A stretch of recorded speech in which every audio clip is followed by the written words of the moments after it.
तो देखिए संजय सिंह की जो मुश्किलें हैं वो अब यहाँ पर कम नहीं होंगी, क्योंकि ईडी के ग्राउंड्स बहुत क्लियर हैं। उन्होंने जिस बात का दावा किया था कि हमारे पास पुख्ता सबूत हैं, जो सरकारी गवाह हैं उनकी ओर से संजय सिंह का नाम लिया गया है, उसके बाद ही ये गिरफ्तारी की गई है। और सुबह से आप देख रहे हैं कि किस तरीके का हो हंगामा दिल्ली की सड़कों पर ही नहीं बल्कि देश के कोने कोने में सड़कों पर देखने को मिल रहा है, जहां पर आम आदमी पार्टी के जो समर्थक हैं या कार्यकर्ता है वो भारतीय जनता पार्टी के खिलाफ और इन एजेंसियों के खिलाफ में प्रदर्शन करते हुए नजर आ रहे हैं। और उनका ये कहना है कि ये जो कार्रवाई है, ये जो गिरफ्तारी है वो पूरी तरीके से अनैतिक है, गलत तरीके से गिरफ्तारी यहां पर की गई है। संजय सिंह की ये बात बार बार कही जा रही थी, लेकिन सबसे बड़ी बात यह है कि ईडी पुख्ता सबूतों पर काम करती है। ईडी दलीलों के जरिए कोर्ट में अपनी बात रखती है, सबूतों को कोर्ट में रखा जाता है, उसके बाद कोर्ट मामले की सुनवाई करता है। देखना यह होगा कि ईडी कितने दिन की रिमांड मांगती है, क्योंकि संजय सिंह अब मुश्किलों से निकलने वाले नहीं है।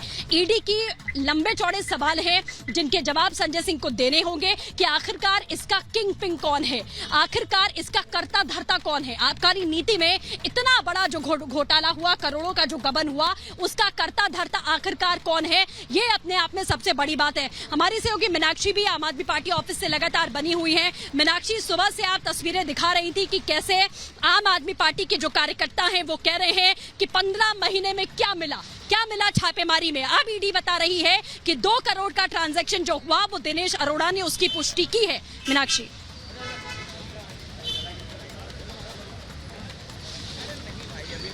बिल्कुल सृष्टि, आम आदमी पार्टी के बाहर दफ्तर के बाहर मेरी मौजूदगी थी, लेकिन अभी मैं यहीं राउस एवेन्यू कोर्ट के बाहर ही मौजूद हूँ। गेट नंबर 3 पे मेरी मौजूदगी है और अब सुनवाई शुरू हो चुकी है। एक एक करके यहाँ पर दलीलें ईडी के द्वारा दी जा रही है और लगातार जस्टिस एम.के. नागपाल की सुनवाई कर रहे हैं। और यहाँ पे पूछा जा रहा है कि अगर ये मसला पहले से था, आपको पहले से जानकारी थी, तो आपने अब जाकर के क्यों अरेस्ट किया है, पहले अरेस्ट क्यों नहीं किया। यहाँ क्या कुछ कहा गया ये भी मैं आपको बताती हूँ। जहाँ कोर्ट ने पूछा कि जब ईडी के लेन देन की जानकारी काफी समय से थी तो अरेस्ट क्यों नहीं किया गया, और यहाँ कोर्ट भी किया गया है बाकायदा कि अक्टूबर 2021 का लेन देन था। ईडी के द्वारा ये जवाब दाखिल किया गया है कि इस मामले में बयान अभी दर्ज हुए, यानी कि 3 अक्टूबर 2023 का यहाँ जिक्र किया जा रहा है, जब राघव मगुंटा और साथ ही यहाँ दिनेश अरोड़ा को इस पूरे मामले में वो सरकारी गवाह बन गए। उसके बाद इस मामले का जिक्र किया जा रहा है। अभी भी मसले पर सुनवाई चल रही है और कितनी देर सुनवाई चलेगी ये देखना होगा। लेकिन आम आदमी पार्टी के दफ्तर के बाहर जब मौजूद थे, आम आदमी पार्टी के कार्यकर्ता तमाम तरीके के आरोप लगा रहे थे कि बिना किसी आधार के, बिना किसी सबूत के ईडी ने गिरफ्तारी की है। लेकिन ऐसे में कई सवाल खड़े होते हैं कि क्या ईडी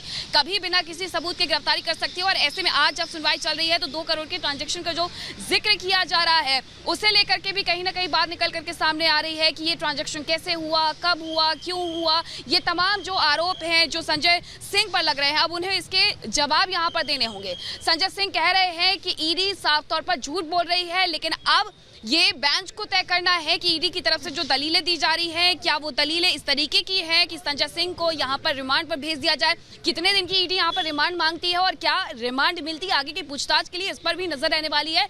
यहाँ पर सुरक्षा व्यवस्था के पुख्ता इंतजाम किए गए हैं, क्योंकि ईडी के ऑफिस से संजय सिंह जब निकले तो दूसरे गेट से निकले और उसी के साथ एंट्री होती है तो वो भी दूसरे गेट से होती है। तो ऐसे में इस गेट से हो सकता है कि वो बाहर निकले और कुछ ही देर बाद वापस आपके पास लौटे।